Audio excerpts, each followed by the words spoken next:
Hello বন্ধুরা, good night. তোমরা কে কেমন আছো? আশা করি সবাই ভালো আছো।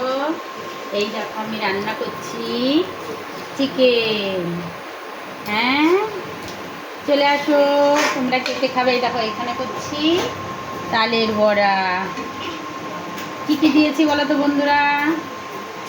দিয়েছি তাল তো আছেই, তালের মাঠ, সুজি, ময়দা, আতপ চালের গুঁড়ো, নারকেল, চিনি সব কিছু দিয়ে এই দেখো বড়া বানাচ্ছি। কেমন হয়েছে বন্ধুরা? তোমরা সবাই বলো, আর কে কে খাবে? সবাই চলে আসো। এই দেখো এখানটায় বানিয়েছি, এটা বানিয়ে রেখেছি। আর এটা হলো তালের মাঠ, এগুলো দিয়ে করছি। আর এটা তো দেখতেই পাচ্ছ, চিকেন হয়ে গেছে, আর একটু বাকি দিলে হয়ে যাবে। তোমরা কে কে খাবে চলে আসো।